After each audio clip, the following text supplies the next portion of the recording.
So, hi everyone. First, a few words about me. I'm Dani. I'm 23 years old, and probably as 95% of you, I work in the AI industry. Something interesting about me, I love debating about philosophical topics. And if by the end of the talk, I manage to sneak some thoughts in each one of you, my mission will be complete. Now, before we begin, I want to ask you, how many of you have heard of hand knitting? That is great. Do any of you undertake hand knitting as a hobby? Okay. Well, for everyone else, this might be an interesting presentation. So, in the modern day, we think of hand knitting as mainly a hobby, maybe something you do to kill time. Knitting at an industrial scale or at a scale is unheard of. We don't expect a cloth we buy to be manually knitted. We think that only undeveloped societies or countries still do it, those who don't have the means to automate the process. In the 18th century in Britain, however, things didn't look that way. Hand knitting and hand knitters were considered, it was considered a creative skill, a creative job, something that required immense amounts of skill to do. They had even their own hierarchy, ranging from apprentices to masters. And everyone had their own patterns, and some adjusted their own, adjusted patterns of other people. So they added a personal touch to their work. In the early 19th century, however, the first industrial revolution began.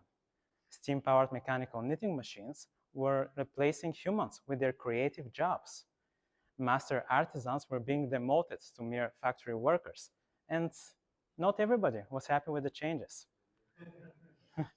So today, we're going to wave through the past, looking at the events from the Industrial Revolution and what it meant for the average person, as well as the textile workers, who again were being automated out of their creative jobs. That way, everyone can gain a bit more of an insight about what to expect with our next automation event with AI. So what actually happened when people, and more specifically hand knitters, were being automated in the first industrial revolution? Well, for the average person, on the bright side, actually many things. The quality of life greatly improved. Different goods that were common throughout the day, like clothing, tools, and household utilities, were more readily available and cheaper. The accelerated manufacturing of goods also, with that also arose the need for transporting all of these goods. So in an indirect way, the transportation and communication sectors also grew a lot. The Industrial Revolution was also the engine behind many medical advancements, most notably the scalpel and the microscopic lens. Much like today, with AI, we found a new class of antibiotics, the first one in 60 years, actually. On the bad side, however, also many things happened. Short term, there was job displacement and unemployment. Textile workers, and not only, working in rural areas, now had to move to the cities, in city factories. This also led to overcrowding and pollution in the cities. Traditional craftsmanship was replaced with machine operation that was typically lower skilled and lower paid than craftsmanship. Factory jobs were repetitive. They required less autonomy and less creativity. Working conditions also got significantly worse. An average workday was between 12 and 16 hours. You barely had enough time to sleep. Inequality was also on the rise. Factories that automated their processes, with textile manufacturing in particular, the mechanization often benefited the wealthy few that actually owned the companies, not the workers themselves. Many people, understandably, weren't happy with these changes. And that's how one of the most profound movements of the time was born. The Luddites, yes. So who were they and what did they want? Well, the Luddites were skilled textile workers who felt threatened by the introduction of mechanized machinery. They believed that it would replace their craftsmanship with cheaper, less skilled labor. They got their name from a fictional protester named Ned Ludd, who smashed two stocking frames after being taunted for slacking off in 1779. It is believed that he might not even exist. He might be a fictional hero, much like Robin Hood, but he was an icon for these guys. In the modern day, the name Luddite is largely recognized as a person who opposes technological advancement.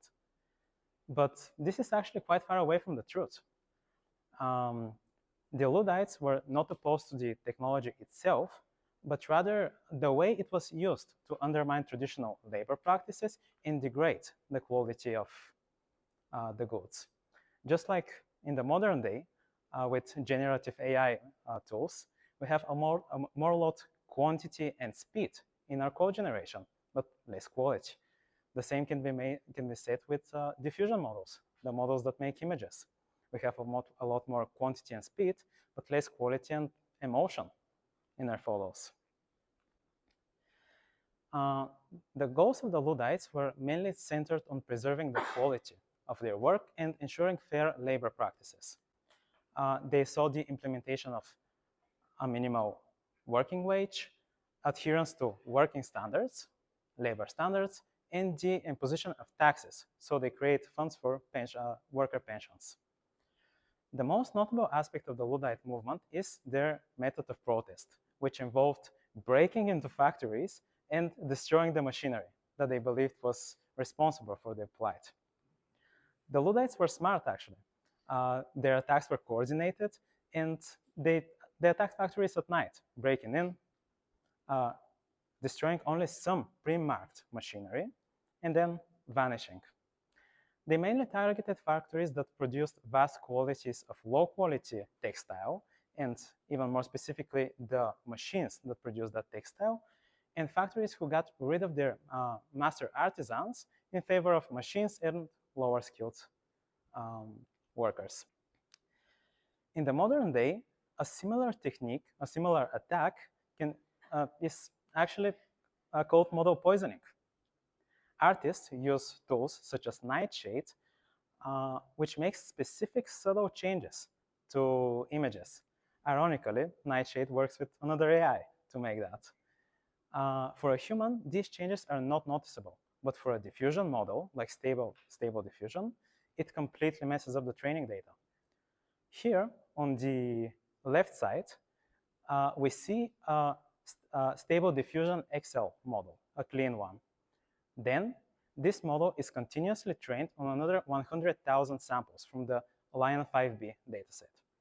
Out of these 100,000 images, a number of them, 100, 250, or 500, are poisoned with nightshade. And only after 100 samples, again out of 100,000 samples, we see a significant shift in the object creation and style of the pictures. This research paper is actually from October last year, and Nightshade currently has more than 250,000 downloads. We're quite ill prepared for this kind of attack. So, what was the response to the movement from the businesses, the government, and society? Well, to put it simply, great effort was put at shutting the movement down. Many factory owners and businesses in the textile industry increased security. This included hiring guards and sometimes even arming them. The government's response was also harsh. They passed a bill making breaking a knitting machine a capital crime, a capital offense. They also deployed the army into the cities to defend the factories. And even more people were deployed in the city to protect the factories than in the Napoleon War that they were fighting at the same time.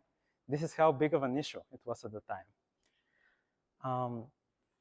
The Luddites that were caught faced severe penalties, including deportation to Australia and even execution in some cases. Society's opinion on the topic was a bit divided. Some sympathized with the Luddites, thinking that their actions are a reaction to unfair labor practices and the threat of unemployment. Others saw them as criminals, people who stopped the industrial progress and got a hold of the economic progress. So what happened in the future, in the medium-term future? Well, despite the movement's initial momentum, it began losing steam in 1816 due to the economic situation in Britain improving. The decline of the Luddite movement was also influenced by the lack of central organization, the government's immense efforts at shutting the movement down, and that overall, mechanized factories created more jobs than they took in the medium term. The movement was seen as an attempt to preserve a way of life that was already fading. By the 1830s, the transition to a mechanized production was well underway, making the traditional textile industry increasingly obsolete. The Luddite movement, while initially forceful, ultimately could not stop the process of industrialization and the shift to a factory-based economy. In the current day and age, a similar parallel can be made with applications in coding. The demand for them is really high. Code-generating tools are developed with full force, despite concerns about the quality of the code degrading and potential unemployment. Do you think that it's even possible to stop that progress? It's interesting food for thought. So what does the future hold? And what can the Luddites teach us? Well, for hand knitting, I think everyone has the answers in themselves. How many of you have heard of hand knitting on a scale? I think that some jobs will just permanently disappear. In the first industrial revolution, just like today, there were also great fears about mass unemployment. But these fears only materialize in the short term and only in certain sectors. According to estimates, unemployment in the first industrial revolution in Britain never rose above 8%. I believe that short term, when it becomes apparent exactly which industries will be automated, things will look bad for people that invest a lot of time in the trade. But in the long term, we might even forget that these trades even existed, like maybe illustration and programming. Do you agree with my statement? Will we forget that so many people worked in the animation, illustration, or programming trades after 50 years? How can we battle against model poisoning and other attacks that we will face in the future? Will we act like the British government with force, or will we act with more consideration towards the ones affected? What sectors of the economy will indirectly grow due to AI? In the first industrial revolution, this was transport and communications. What is the potential impact on AI in terms of inequality? Will AI automation benefit the wealthy few? Think of, for example, illustration studios or big animation studios. I'll be glad to discuss all these topics later with you as well, and thank you for your attention.